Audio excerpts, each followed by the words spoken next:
महन फारसन, मैं अल्हम्दुलिल्लाह। आप देख रहे हैं दोस्तों आपका और हमारा अपना रिएक्शन यूट्यूब चैनल। तो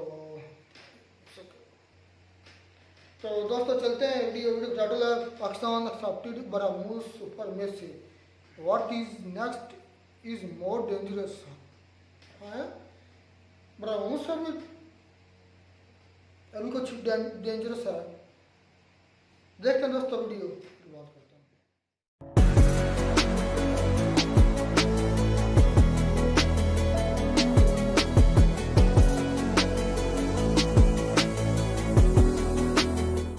hello friends, welcome to defence matrix. तो जैसा कि हमने कल के वीडियो में एक्सप्लेन किया था कि कैसे इंडिया द्वारा पाकिस्तान में जो अटैक्स किए गए उसमें ब्रह्मोस मिसाइल और स्कैल्प मिसाइल का यूजेज किया गया, जिसमें हर एक टारगेट को डिस्ट्रॉय करने के लिए दोनों मिसाइल टैंडम में फायर करी गई थी, ये इंश्योर करने के लिए कि टारगेट हिट हो। तो उस रिपोर्ट में हमने ये भी बताया था कि पाकिस्तानी पायलट के पकड़े जाने की जो रिपोर्ट्स हैं उसके मल्टीपल कंफर्मेशन हमें मिले थे और ये चीज कई मीडिया द्वारा भी उस समय रिपोर्ट करी गई थी, ये भी हम जानते हैं। तो इस क्लेम्स को लेकर कई इंडियंस भी हमें क्वेश्चन कर रहे थे कि आप अपनी क्रेडिबिलिटी खो रहे हैं, आप क्रेडिबल न्यूज को ही डिस्कस करते हैं। खैर, ये न्यूज कितनी क्रेडिबल है ये समय ही बताएगा। हमें भी पता है हमारी इमेज क्या है, इसलिए अगर हम इतना रिस्क लेकर ये बात बोल रहे हैं तो बेसलेस होकर नहीं बोल रहे हैं। कई चीजें पर्दे के पीछे भी हुई हैं जिसके बारे में पब्लिक में जानकारी नहीं है।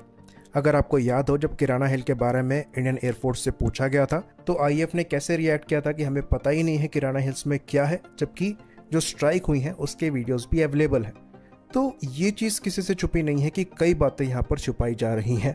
बाकी ये वीडियो उस चीज के लिए है ही नहीं, ये आप पर है कि आप उस क्लेम को मानते हैं या नहीं मानते हैं। बाकी फ्यूचर में समय के साथ साथ चीजें निकल ही आती हैं और बातें पता लग ही जाएंगी। तो आज की इस वीडियो में जो हम डिस्कस करने वाले हैं वो ये है कि जो इंडियन एयरफोर्स ने स्ट्राइक करी थी पाकिस्तान में, उनको पाकिस्तान रोकने में असमर्थ रहा था, इसको कैसे पाकिस्तान द्वारा एक्सेप्ट किया गया है, उन्होंने कैसे अपनी कमियां यहाँ पर मानी है जो कि ब्रह्मोस मिसाइल की सुपीरियोरिटी को प्रूव करता है। तो पाकिस्तान के जो रिटायर्ड ऑफिसर्स हैं वो क्लियरली ये चीज़ एक्सेप्ट कर रहे हैं कि हमारे जो एयर डिफेंस सिस्टम्स हैं वो इतने कैपेबल नहीं है कि जो एयर टू सरफेस फायर की गई मिसाइल्स को इंटरसेप्ट कर पाए, खासकर ब्रह्मोस मिसाइल को जो कि सुपरसोनिक स्पीड में फ्लाई करती है। क्योंकि इंडिया और पाकिस्तान के बीच में डिस्टेंस नहीं है, उनके एयर बेसेस के बीच में ज़्यादा डिस्टेंस नहीं है, तो इन एयर डिफेंस सिस्टम्स को समय ही नहीं मिलता है कि वो इनको ट्रैक करके निशाना बना सके हार्ड किल सॉल्यूशंस के तौर पर। तो कुछ स्कैल्प भले ही इंटरसेप्ट करी गई हो, पर ब्रह्मोस का इंटरसेप्शन इनके लिए खासकर सर का दर्द बना रहा, क्योंकि वहां पर मिसाइल सुपरसोनिक स्पीड को अचीव करती है और बीच में हायर सुपरसोनिक स्पीड तक रीच कर जाती है, जो कि ऑलमोस्ट मैक 3 को टच करता है। तो इसके अगेंस्ट में पाकिस्तान के पास सॉल्यूशन नहीं है। तो क्रूज मिसाइल होती है, इसलिए इनकी ट्रेजेक्टरी को भी समझ पाना मुश्किल हो जाता है, क्योंकि ये एक पर्टिकुलर डायरेक्शन में फ्लाई नहीं करती हैं। तो बैलिस्टिक मिसाइल्स हाइपरसोनिक स्पीड को अचीव कर लेती है, लेकिन उनको इंटरसेप्ट कर पाना इसलिए आसान होता है क्योंकि वो मनवरेबल नहीं होती हैं। जो मनवरेबल हाइपरसोनिक मिसाइल्स होती है उनको इंटरसेप्ट कर पाना मुश्किल है, पर नॉर्मल बैलिस्टिक मिसाइल्स को इंटरसेप्ट कर पाना इसलिए आसान हो जाता है क्योंकि ट्रेजेक्टरी को आप कैलकुलेट कर सकते हैं। ब्रह्मोस के केस में ये पॉसिबल नहीं है और इसलिए पाकिस्तान के जो एयर डिफेंस सिस्टम्स हैं वो नाकाम रहे थे इस मिसाइल को इंटरसेप्ट करने में। तो ब्रह्मोस के अगेंस्ट में पाकिस्तान के पास अभी भी कोई सॉल्यूशन नहीं है। वो इलेक्ट्रॉनिक जैमिंग की बात कर रहे थे, बट ये भी ब्रह्मोस के केस में पॉसिबल नहीं है। अगर वो इतने कैपेबल होते तो कोई भी ब्रह्मोस उनके एयर बेसेस को टच ना कर पाती, लेकिन multiple strikes multiple air bases पर क्रेडिबल प्रूफ के साथ हुई हैं। बाकी हमने एक्सप्लेन किया था कि कैसे ब्रह्मोस का जो नेविगेशन सिस्टम है वो काफ़ी ज़्यादा एडवांस है और उसको फर्दर इम्प्रूव किया जा रहा है। तो ब्रह्मोस द्वारा मिड कोर्स के लिए आईएनएस यानी कि इनर्शियल नेविगेशन सिस्टम को इस्तेमाल किया जाता है, जो कि काफ़ी ज़्यादा एक्यूरेट है। उसमें डेड रिकॉर्डिंग जैसी कैपेबिलिटी को दिया गया है, जो कि अपने आप में ही इस आईएनएस सिस्टम को पैसिवली काम करने की सहूलियत देता है। बाकी इसको एड करने के लिए सैटेलाइट नेविगेशन को दिया गया है, जो कि अगेन मल्टीपल सोर्सेज को यूज करती है, जो कि जीपीएस और ग्लोनास दोनों है। इवन नाविक को भी यहाँ पर इंटीग्रेट किया जा रहा है। तो अगर आप जीपीएस जैमिंग की भी कोशिश करते हैं तो उसमें भी आपको मल्टीपल जैमिंग सॉल्यूशन प्रोवाइड कराने पड़ेंगे, जो कि अगेन इतना इजी नहीं होता है। बाकी वो भी आप पैचेस में ही करा सकते हैं, और क्योंकि स्पीड यहाँ पर इतनी ज़्यादा है तो मिसाइल बहुत जल्द ही जैमिंग जोन से बाहर आ जाती है और फिर से कोर्स करेक्शन हो जाता है अगर जैमिंग हो भी पा रही हो, जो कि फर्स्ट केस में पॉसिबल नहीं है। बाकी ये ज़्यादातर आईएनएस पे रिलाई करती है, जैसा कि हमने बताया, जो कि पैसिव सेंसर है और बाहर से उसको जैम नहीं किया जा सकता। बाकी बात रही इसके एक्टिव सेंसर की, जो कि टर्मिनल स्टेज में इस्तेमाल किया जाता है। अगेन मेनली वो एंटी शिप ऑपरेशन में इस्तेमाल किया जाता है और वहाँ भी आपको रिएक्शन टाइम इतना नहीं मिलता है कि आप उसे जैम कर पाएँ। तो इसलिए इस मिसाइल ने अपने सारे टारगेट्स को हिट किया है और ये चीज़ उन्होंने एक्सेप्ट भी करी है कि उनके पास सॉल्यूशंस नहीं है इस मिसाइल के अगेंस्ट में। वहीं पर इनके द्वारा जो CM-400 मिसाइल्स लॉन्च करी गई थी इंडिया की साइट पर, जिसको ये हाइपरसोनिक क्लेम कर रहे थे, वो actually air launch ballistic missile है जिसकी ट्रेजेक्टरी डिफाइंड है। तो उनको इंटरसेप्ट कर पाना ईजी होता है और इसलिए इंडिया में उनका इंटरसेप्शन हुआ है। और S-400 को डिस्ट्रॉय करने की जो बात कर रहे हैं वो नहीं हुआ है। वो खुद भी इस चीज़ के प्रूफ प्रोवाइड नहीं करा पा रहे हैं। उन्होंने बस यही कहा है कि हमने S-400 को टारगेट किया है। तो क्लियरली यहाँ से एक चीज़ साफ हो जाती है कि ब्रह्मोस के अगेंस्ट में पाकिस्तान के पास कोई भी सॉल्यूशन नहीं है।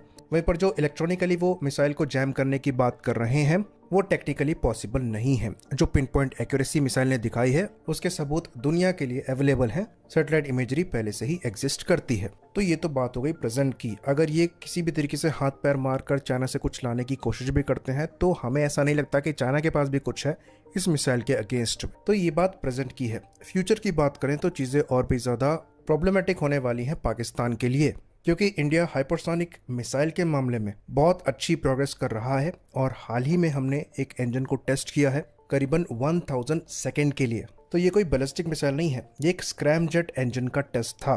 तो ब्रह्मोस में एक रैमजेट इंजन लगता है जो कि इसे सुपरसोनिक स्पीड पे ले जाता है। वहीं पर यहाँ पर एक स्क्रैमजेट इंजन की टेस्टिंग करी गई है जो कि इसे हाइपरसोनिक स्पीड पर ले जाएगा।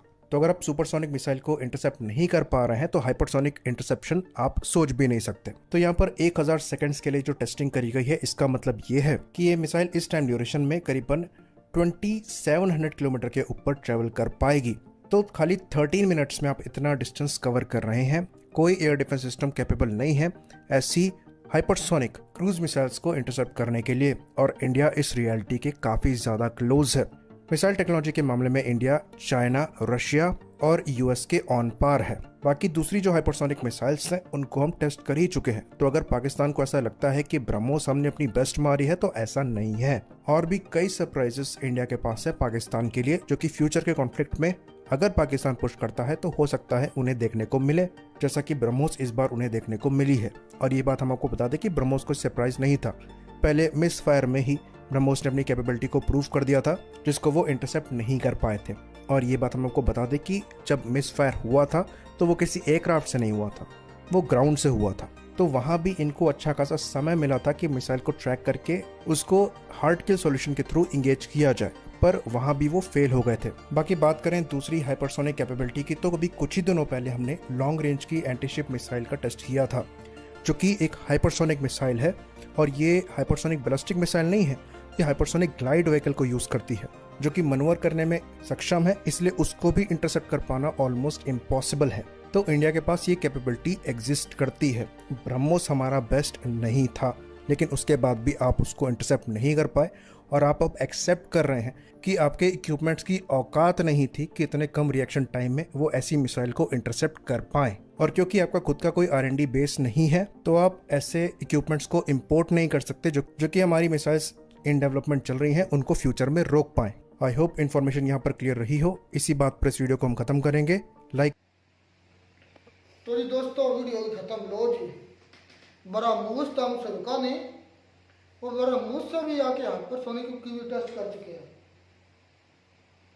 अल्लाह के बंदो कि हम तो समझ रहा था कि वाकई मैं अभी तक यही समझ रहा था कि इंडिया ने अपना बेस्ट जो था ना क्रूज मिसाइल चला लिया, ये सुपरसोनिक था, लेकिन अभी हाइपरसोनिक बाकी है। क्या होगा कालिया, कोई तोड़? ब्रह्मोस का तोड़ नहीं है, उनका क्या तोड़ होगा? क्योंकि ये स्पीड इतनी ज़्यादा होती है। वो कह रहे थे कि वक्सन क्लेम कर रहा था कि हमने इलेक्ट्रॉनिक जैमिंग किया, और इतनी स्पीड पर कैसे इलेक्ट्रॉनिक जैमिंग हो गई? इंटरसेप्टेड आपसे ब्रह्मोस नहीं हुआ। हाँ, वो ये चीज़ मान रहा है, उसने कहा कि स्कैल्पर और स्कैमर जो है हो सकता है वो इंटरसेप्ट किए हों, हालांकि वो भी नहीं किए, क्योंकि हम देखा बहावलपुर में जो हिट किया था वो ब्रह्मोस नहीं था, वो मेरे ख्याल स्कैल्पर था जो मदरसे में लगा जाकर, जिसने वो छत फाड़ कर अंदर घुसा। वो स्कैल्पर था या तो हैमर था, एक इस तरह का था। लेकिन ब्रह्मोस वो था जिसने नूर खान एयरबेस और वो जो एयरबेस थी जहाँ पाकिस्तान का था, क्या नाम, वो जहाँ रेडिएशन का मामला बना, वो नाम और नाम था यार उसका, वो थी, नाम भूल गया, बड़ा मुंह सवाल लगे। ये स्कैल्वर था और हैमर था जो बहावलपुर में लगे। तो ये अभी बेस्ट नहीं मारे, तो बेस्ट कौन सा है? सुपरसोनिक से आगे हाइपरसोनिक टेस्ट किया मैंने इंजन भाई। जागो, नींद आई है आप लोगों को, कोई है इसका जवाब? यार मेरी बात सुने। अब मेरे बस मतलब के इंसान यार कुछ सा है, मतलब वो चाहता कि यार मैं ऐसा करूँ ऐसा हो जाए, लेकिन होना वही होता है जो हमारे अल्लाह को मंजूर है। अब मेरी ख्वाहिश पता है क्या है कि इंडिया पाकिस्तान को मानता है कि मेरा दुश्मन है और पाकिस्तान इंडिया को मानता दुश्मन है। इंडिया ने पाकिस्तान पर अटैक किया, पाकिस्तान ने आगे कुछ भी रिटेलिएट मतलब कि ना करने के बराबर किया है। इंडिया एक वॉर में था, वॉर मुसल्लत कर दी पाकिस्तान पर, लेकिन पाकिस्तान ने खाना पूरी करने के लिए जो है वो चांद उसने जो है और क्या किया, उन्होंने तो ऑपरेशन सिंदूर नहीं सुना, वार नहीं थी वो, तुमने वार देखी नहीं, ये वार नहीं थी। वो तो ये भी कहते हैं कि ये पाकिस्तान पर हमला ही नहीं है, वो तो कहते हैं कि आतंकवादियों पर हमला है, यानी कि वो फिर जिस तरह आप अफगानिस्तान में और ईरान में हमला करके कहते हैं कि हमने तो ईरान और अफगानिस्तान में हमला ही नहीं किया, ये तो उनके जो अड्डे थे, टेरर कैंप थे, उन पर हमला किया। अब सोचो, ये पहले उन्होंने इस तरह किया, पहले ईरान ने नहीं किया था इधर बलूचिस्तान में। अफगानिस्तान में कौन सा किया था? ईरान ने नहीं किया था, पहले आपने किया था। अफगानिस्तान पर ये है कि वो जो टीटीपी है वो पाकिस्तान में अटैक करके वहां पर चले जाते हैं। तो ये पाकिस्तान की सूरत में भी यही, इंडिया की सूरत में उन्हें बकायदा भाई प्रूफ दिए हैं। अच्छा, मैंने शुरू से बात की है ना कि हम चाहते हैं अच्छा, कुछ होता कुछ और। अच्छा, तो आप देखें कि मैं जब वीडियो देख रहा था तो यार मैं गाली निकाल रहा था अपनी यार को, उसने बड़ा गलत किया है। यकीन जाने अगर मेरे कुछ इख्तियार में होता है या मैं मतलब फॉर एग्जांपल यहाँ पर मैं मतलब कुछ करता हाँ होता, तो मैंने पहला टेस्ट ही जो था वो न्यूक्लियर करना था इंडिया में। यकीन जाने मैं हकीकत बात कर रहा हूँ, अपने दिल की बात कर रहा हूँ, क्योंकि यार रोज आप कभी भाई वहाँ पे आपकी ड्यूटी नहीं लगी, आप यहाँ ड्यूटी को छोड़े आप यहाँ साइड पे बैठे हुए। बात असल में मैं ये करना चाहूंगा कि पहले जो सुपरसोनिक बरामूस है वो हमसे रोका नहीं जा रहा, अब वो है वो हाइपरसोनिक की तरफ जा रहे हैं। तो ये भाई अल्लाह ही आप हमारे मुल्क का तो पहले बरामूस जो है मियाँ चन्नू में गिरा है, उसकी कोई कह रहे हैं कि जान पहचान नहीं होती। तो भाई मैंने तो ये भी सुना था कि उसमें कोई बाहर हड्डी नहीं था, तो इस वजह से हमने छोड़ दिया उसको, भी नहीं किया गिराना उसको। लेकिन उसके बाद जब भाई ये इन्होंने पेला है आगे भावलपुर में और इधर पिंडी में नूर खान एयरबेस, उसके बाद शोरकोट में अलग-अलग कह लें कि एयरबेसेज जो है उन्होंने हिट किया है। और उसके बाद भाई हमारे खाली बयान ही चलते रहे कि जब हम करेंगे ना रिटेलिएट तो पूरी दुनिया देखेगी। तो पता नहीं दुनिया ने देखा भी या नहीं देखा, मैंने सिर्फ इतना सुना है कि भाई दोनों तरफ से सीज फायर हो चुका है जी। ट्रंप ने, अब इंडिया वाले बोलते हैं कि पाकिस्तान ट्रंप के कदमों में जा लगा और पाकिस्तान वाले बोलते हैं कि इंडिया जो है वो ट्रंप के कदमों में जा लगा। बाकी इसका कोई हल नहीं, कोई सोल्यूशन नहीं निकला। अभी इंडिया वाले कहते हैं कि भाई सीज फायर जो है वो फिलहाल मुअत्तल हुआ है और ऑपरेशन सिंदूर जो है वो अभी जारी है, सिर्फ ब्रेक दी गई है, किसी वक्त दोबारा स्टार्ट हो सकता है। तो ये मैं कहना चाहता हूं कि ना पाकिस्तान मानता है कि हम मारे हैं, ना इंडिया मानता है कि हम मारे हैं। दोनों तरफ से खिचड़ी पकी हुई। पाकिस्तान पहले बोलता है कि हमने 6 जहाज गिराए हैं, सबूत कोई भी किसी एक का भी नहीं दिया। इंडिया के हमने पहले एक वीडियो की, उसमें एक इंडियन भाई था वो बोलता है कि हमने 8 गिरा दिए हैं, वो भी F-16 गिरा दिए, तस्वीर एक की भी नहीं दिखाई। तो ये ऐसे जंग हो रही है, ज्यादा बातों की जंग हो रही है, प्रैक्टिकल कम हुई है, लेकिन बातों की बहुत ज्यादा ये जंग हो रही है। तो मैं ये बात कहूंगा कि भाई पाकिस्तान इतना बड़ा जो है ना बजट लेता है मुल्क का दिफा के लिए, तो अगर आपके पास कम अज कम इंडिया के मजाइल रोकने के लिए कोई डिफेंस सिस्टम नहीं है तो आपको सबसे पहले डिफेंस सिस्टम अपना मजबूत करना चाहिए। कोई ऐसा सिस्टम लाना चाहिए जो आप बरामूस को रोक सके। बाकी आप जो मर्जी करें आप उसके मुकाबले में, हालांकि इतने मिसाइल उन्होंने मारे हैं कोई भी डिटेक्ट नहीं कर सके। तो इसका मतलब है कि आपका डिफेंस सिस्टम खल्लास है, निश्ता है, उसमें ना जान है। अगर HQ9 है भी तो वो बेच के आप कोई अच्छा सा एक ले लें ताकि डिफेंस आपका थोड़ा सा तगड़ा हो सके। चलें, खैर ये बात सच है कि इस पूरे सिनेरियो में बरामूस की सुपरमेसी रही है, इसमें कोई डाउट नहीं है। मिलते हैं नई वीडियो में, नए साथ। Take care.